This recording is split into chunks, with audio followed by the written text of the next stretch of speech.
तो आइए सुनते हैं प्रेमचंद की कहानियों का संग्रह मानसरोवर भाग 1 की और एक कहानी जिसका नाम है बड़े भाई साहब। मेरे भाई साहब मुझसे 5 साल बड़े थे, लेकिन 3 दर्जे आगे। उन्होंने भी उसी उम्र में पढ़ना शुरू किया था जब मैंने शुरू किया, लेकिन तालीम जैसे महत्व के मामले में वह जल्दबाजी से काम लेना पसंद ना करते थे। इस भवन की बुनियाद खूब मजबूत डालना चाहते थे, जिस पर आलीशान महल बन सके। 1 साल का काम 2 साल में करते थे, कभी कभी 3 साल भी लग जाते थे। बुनियाद ही पुख्ता ना हो तो मकान कैसे पायेदार बने। मैं छोटा था, वह बड़े थे। मेरी उम्र 9 साल की, वह 14 साल के थे। उन्हें मेरी तंबीह और निगरानी का पूरा जन्मसिद्ध अधिकार था, और मेरी शालीनता इसी में थी कि उनके हुक्म को कानून समझूं। वह स्वभाव से बड़े अध्ययनशील थे, हरदम किताब खोले बैठे रहते, और शायद दिमाग को आराम देने के लिए कभी कॉपी पर, कभी किताब के हाशियों पर चिड़ियों, कुत्तों, बिल्लियों की तस्वीरें बनाया करते थे। कभी कभी एक ही नाम या शब्द या वाक्य 10-20 बार लिख डालते। कभी एक शेर को बार बार सुंदर अक्षर से नकल करते, कभी ऐसी शब्द रचना करते जिसमें न कोई अर्थ होता न कोई सामंजस्य। मसलन एक बार उनकी कॉपी पर मैंने यह इबारत देखी, स्पेशल अमीना, भाइयों भाइयों, दरअसल भाई भाई, राधे श्याम, श्रीयुत राधे श्याम। 1 घंटे तक इसके बाद एक आदमी का चेहरा बना हुआ था। मैंने चेष्टा की कि इस पहेली का कोई अर्थ निकालूं, लेकिन असफल रहा और उनसे पूछने का साहस न हुआ। वह 9वीं जमात में थे, मैं 5वीं में। उनकी रचनाओं को समझना मेरे लिए छोटा मुंह बड़ी बात थी। मेरा जी पढ़ने में बिल्कुल ना लगता था। 1 घंटा भी किताब लेकर बैठना पहाड़ था। मौका पाते ही हॉस्टल से निकलकर मैदान में आ जाता और कभी कंकरियां उछालता, कभी कागज की तितलियां उड़ाता, और कहीं कोई साथी मिल गया तो पूछना ही क्या। कभी 4 दीवारी पर चढ़कर नीचे कूद रहे हैं, कभी फाटक पर वार उसे आगे पीछे चलाते हुए मोटर कार का आनंद उठा रहे हैं। लेकिन कमरे में आते ही भाई साहब का रौद्र रूप देखकर प्राण सूख जाते। उनका पहला सवाल होता, कहाँ थे। हमेशा यही सवाल इसी ध्वनि में पूछा जाता था, और इसका जवाब मेरे पास केवल मौन था। ना जाने मुंह से यह बात क्यों ना निकलती कि जरा बाहर खेल रहा था। मेरा मौन कह देता था कि मुझे अपना अपराध स्वीकार है, और भाई साहब के लिए इसके सिवा और कोई इलाज ना था कि रोष से मिले हुए शब्दों में मेरा सत्कार करे। इस तरह अंग्रेजी पढ़ोगे तो जिंदगी भर पढ़ते रहोगे और एक हर्फ ना आएगा।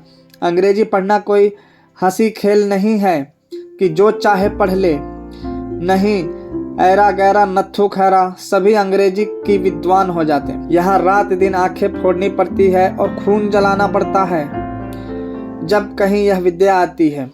और आती क्या है, हाँ, कहने को आ जाती है। बड़े बड़े विद्वान भी शुद्ध अंग्रेजी नहीं लिख सकते, बोलना तो दूर है। और मैं कहता हूँ, तुम कितने घोंगा हो कि मुझे देखकर भी सबक नहीं लेते। मैं कितनी मेहनत करता हूँ, तुम अपनी आंखों देखते हो। अगर नहीं देखते जो यह तुम्हारी आंखों का कसूर है, तुम्हारी बुद्धि का कसूर है। इतने मेले तमाशे होते हैं, मुझे तुमने कभी देखने जाते देखा है?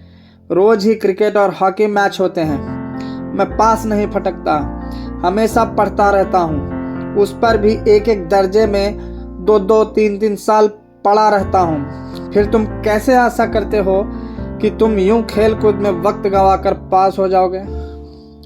मुझे तो 2 ही 3 साल लगते हैं, तुम उम्र भर इस दर्जे में पड़े सड़ते रहोगे। अगर तुम्हें इस तरह उम्र गंवानी है तो बेहतर है घर चले जाओ और मजे से गुल्ली डंडा खेलो। दादा की गाढ़ी कमाई के रुपए क्यों बर्बाद करते हो?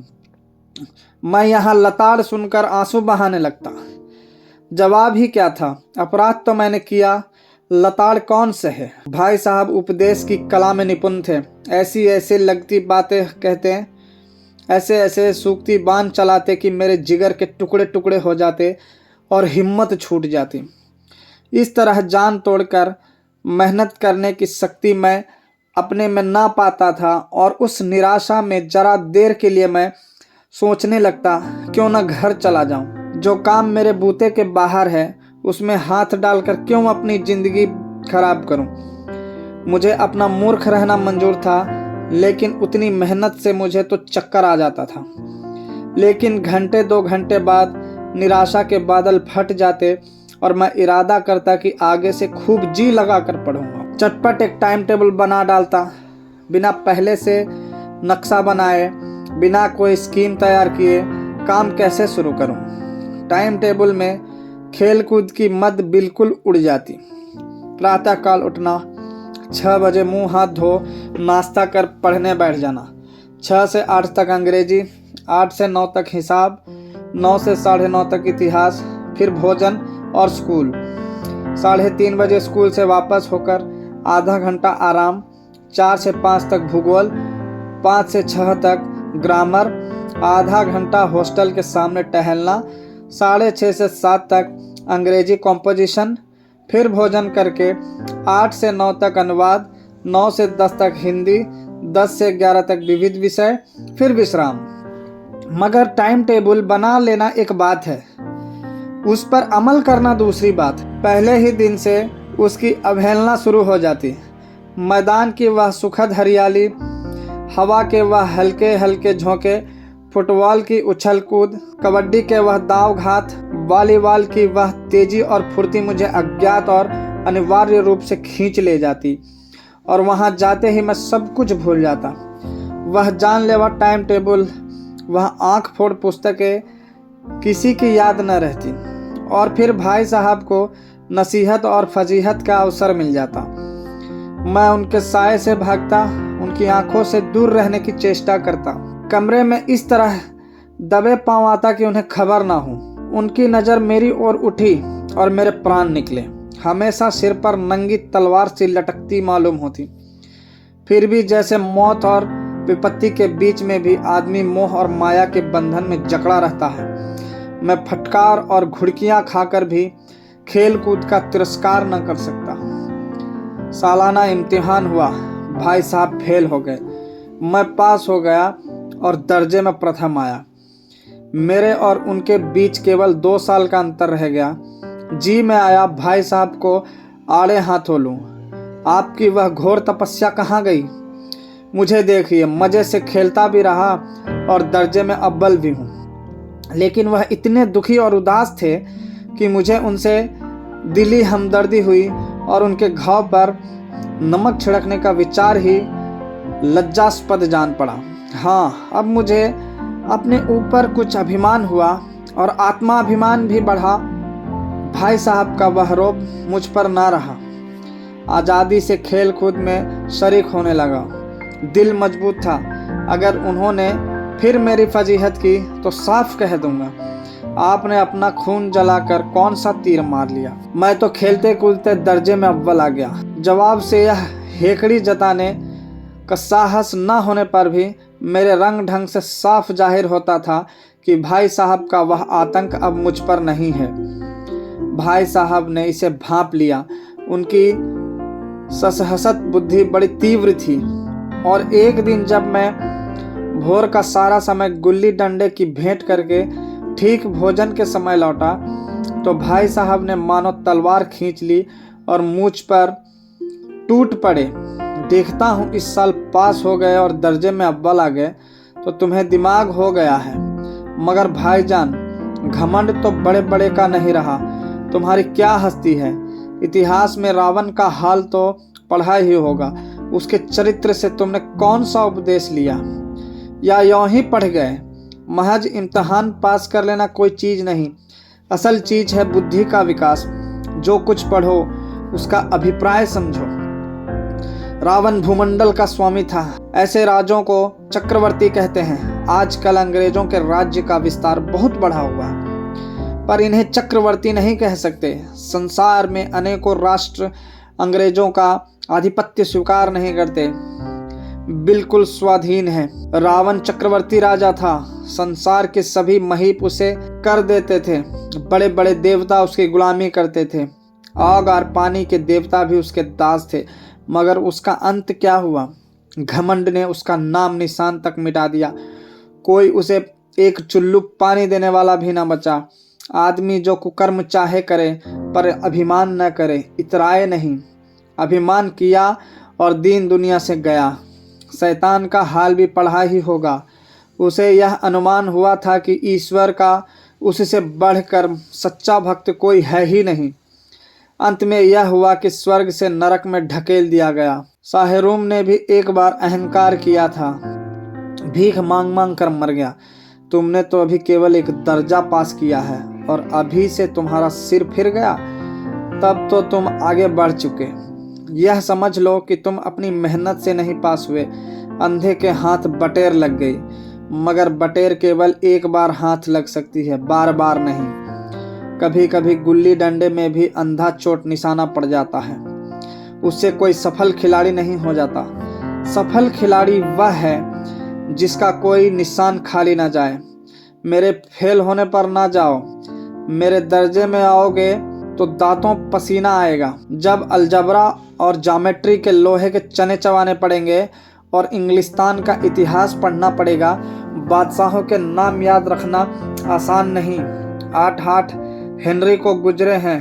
कौन सा कांड किस हेनरी के समय हुआ, क्या यह याद कर लेना आसान समझते हो? हेनरी 7वें की जगह हेनरी 8वां लिखा और सब नंबर गायब। सफा चट। सिर्फ भी ना मिलेगा, सिर्फ भी हो किस ख्याल में?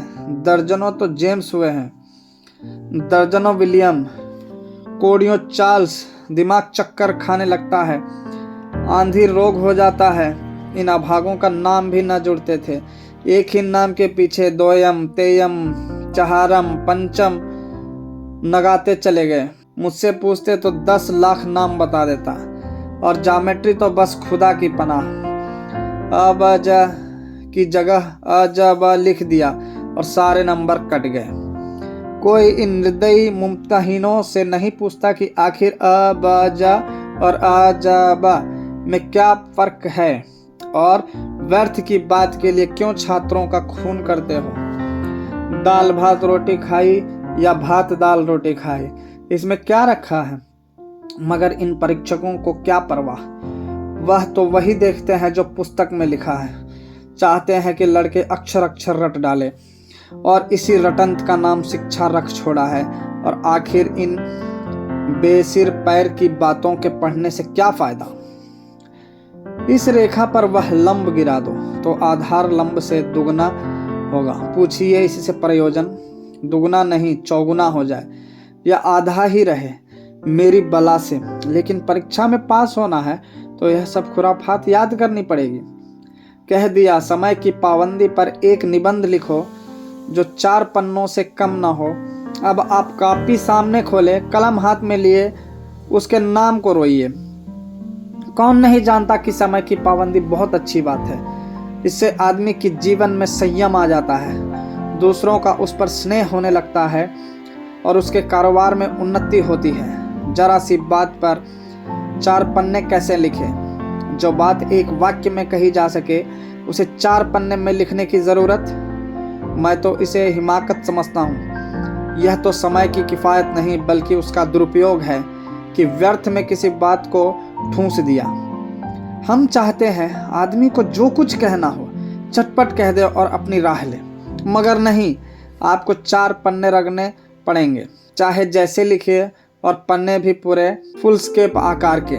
यह छात्रों पर अत्याचार नहीं तो और क्या है? अनर्थ तो यह है कि कहा जाता है संक्षेप में लिखो। समय की पाबंदी पर संक्षेप में एक निबंध लिखो जो 4 पन्नों से कम न हो। ठीक, संक्षेप में 4 पन्ने हुए, नहीं शायद 100-200 पन्ने लिखवाते। तेज भी दौड़िए और धीरे धीरे भी। है उल्टी बात या नहीं? बालक भी इतनी सी बात समझ सकता है, लेकिन इन अध्यापकों को इतनी तमीज भी नहीं। उस पर दावा है कि हम अध्यापक हैं। मेरे दर्जे में आओगे लाला तो ये सारे पापड़ बेलने पड़ेंगे और तब आटे दाल का भाव मालूम होगा। इस दर्जे में अव्वल आ गए हो, वो जमीन पर पाँव नहीं रखते, इसलिए मेरा कहना मानिए। लाख फेल हो गया हूँ लेकिन तुमसे बड़ा हूँ, संसार का मुझे तुमसे ज़्यादा अनुभव है। जो कुछ कहता हूँ उसे गिरह बांधिए, नहीं पछताएंगे। स्कूल का समय निकट था, नहीं ईश्वर जाने यह उपदेश माला कब समाप्त होगी। भोजन आज मुझे निस्वाद सा लग रहा था। जब पास होने पर यह तिरस्कार हो रहा है तो फेल हो जाने पर तो शायद प्राण ही ले लिए जाए। भाई साहब ने अपने दर्जे की पढ़ाई का जो भयंकर चित्र खींचा था उसने मुझे भयभीत कर दिया। कैसे स्कूल छोड़कर घर नहीं भागा, यही ताज्जुब है। लेकिन इतने तिरस्कार पर भी पुस्तकों में मेरी अरुचि ज्यों की त्यों बनी रही। खेल कूद का कोई अवसर हाथ से ना जाने देता। पढ़ता भी था मगर बहुत कम, बस इतना कि रोज का टास्क पूरा हो जाए और दर्जे में जलील ना होना पड़े। अपने ऊपर जो विश्वास पैदा हुआ था वह फिर लुप्त हो गया और फिर चोरों का सा जीवन कटने लगा। फिर सालाना इम्तिहान हुआ और कुछ ऐसा संयोग हुआ कि मैं फिर पास हुआ और भाई साहब फिर फेल हो गए। मैंने बहुत मेहनत न की पर ना जाने कैसे दर्जे में अव्वल आ गया। मुझे खुद अचरज हुआ। भाई साहब ने प्राणांतक परिश्रम किया था, कोर्स का एक एक शब्द चाट गए थे। 10 बजे रात तक इधर, 4 बजे भोर से उभर, 6 से 9:30 तक स्कूल जाने के पहले। मुद्रा कांतिहीन हो गई थी मगर बेचारे फेल हो गए। मुझे उन पर दया आती थी। नतीजा सुनाया गया तो वह रो पड़े और मैं भी रोने लगा।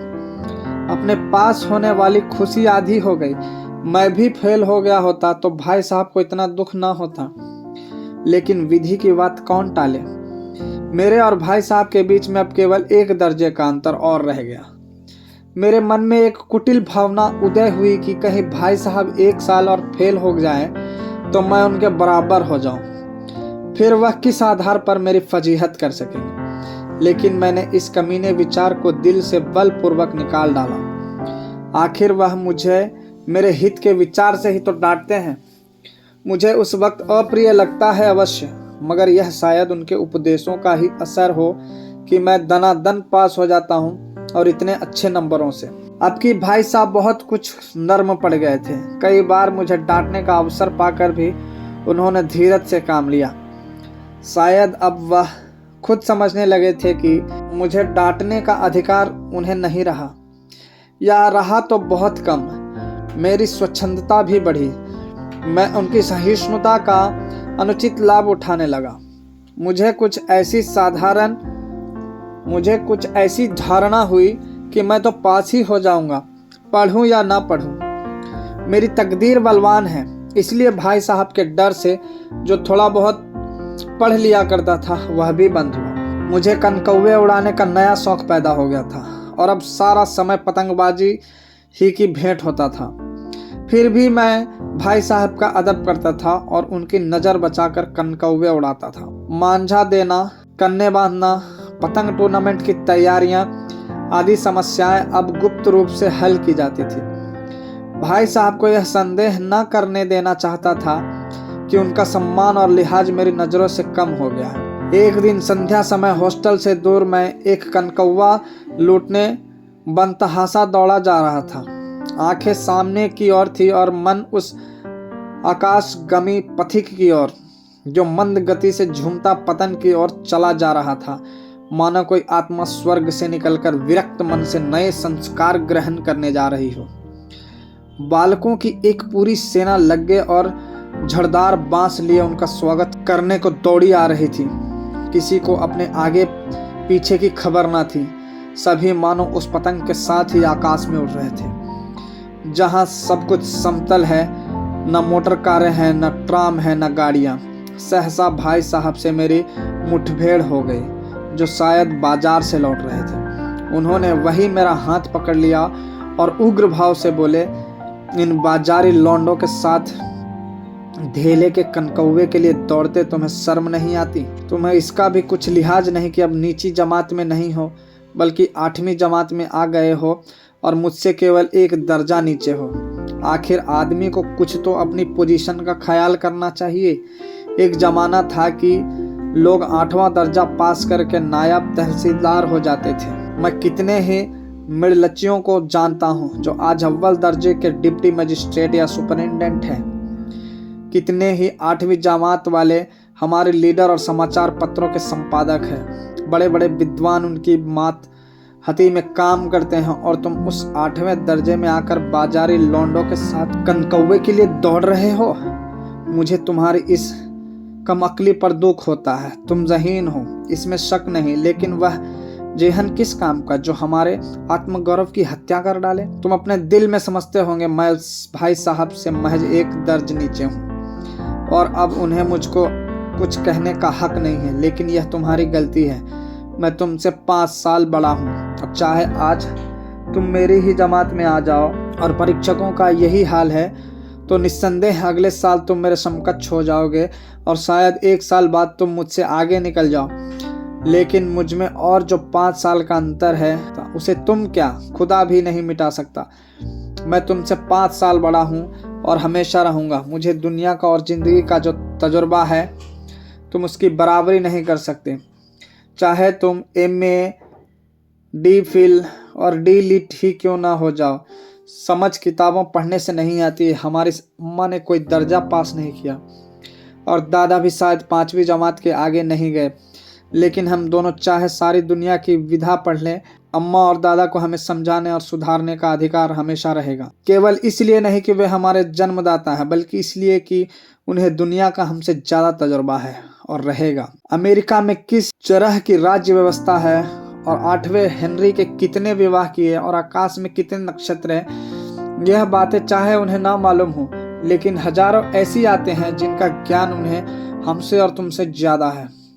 दैव न करे आज मैं बीमार हो जाऊं तो तुम्हारे हाथ पांव फूल जाएंगे। दादा को तार देने के सिवा तुम्हें और कुछ न सूझेगा, लेकिन तुम्हारी जगह पर दादा हो तो किसी को तार न दे, न घबराएं, न बदहवास हो। पहले खुद मर्ज पहचान कर इलाज करेंगे, उसमें सफल ना हुए तो किसी डॉक्टर को बुलाएंगे। बीमारी तो खैर बड़ी चीज़ है। हम तुम तो इतना भी नहीं जानते कि महीने भर का महीने भर कैसे चले। जो कुछ दादा भेजते हैं उसे हम 20-22 तक खर्च कर डालते हैं और पैसे पैसे को मोहताज हो जाते हैं। नाश्ता बंद हो जाता है, धोबी और नाई से मुंह चुराने लगते हैं। लेकिन जितना आज हम और तुम खर्च कर रहे हैं उसके आधे में दादा ने अपनी उम्र का बड़ा भाग इज्जत और नेकनामी के साथ निभाया है और एक कुटुंब का पालन किया है जिसमें सब मिलाकर 9 आदमी थे। अपने हेडमास्टर साहब ही को देखो, MA हैं कि नहीं, और यहाँ के MA नहीं, ऑक्सफोर्ड के 1000 रुपये पाते हैं, लेकिन उनके घर इंतजाम कौन करता है? उनकी बूढ़ी माँ। हेडमास्टर साहब की डिग्री यहाँ बेकार हो गई। पहले खुद घर का इंतजाम करते थे, खर्चा पूरा ना पड़ता था, कर्जदार रहते थे। जब से उनकी माताजी ने प्रबंध अपने हाथ में ले लिया है, जैसे घर में लक्ष्मी आ गई है, तो भाईजान यह जरूर दिल से निकाल डालो कि तुम मेरे समीप आ गए हो और अब स्वतंत्र हो। मेरे देखते तुम बेराह नहीं चल पाओगे। अगर तुम यूँ ना मानोगे तो मैं थप्पड़ दिखाकर इसका प्रयोग भी कर सकता हूँ। मैं जानता हूँ तुम्हें मेरी बातें जहर लग रही है। मैं उनकी इस नई युक्ति से नतमस्तक हो गया। मुझे आज सचमुच अपनी लघुता का अनुभव हुआ और भाई साहब के प्रति मेरे तन में श्रद्धा उत्पन्न हुई। मैंने सजल आंखों से कहा, हरगिज नहीं, आप जो कुछ फरमा रहे हैं वह बिल्कुल सच है और आपको कहने का अधिकार है। भाई साहब ने मुझे गले लगा लिया और बाल कनकाए। उड़ान को मना नहीं करता, मेरा जी भी ललचाता है, लेकिन क्या करूं? खुद बेराह चलूं तो तुम्हारी रक्षा कैसे करूं? यह कर्तव्य भी तो मेरे सिर पर है। संयोग से उसी वक्त एक कटा हुआ कनकौवा हमारे ऊपर से गुजरा। उसकी डोर लटक रही थी। लड़कों का एक गोल पीछे पीछे दौड़ा चला आता था। भाई साहब लंबे हैं ही, उछलकर उसकी डोर पकड़ ली और बेतहाशा होटल की तरफ दौड़े। मैं पीछे पीछे दौड़ रहा था। धन्यवाद।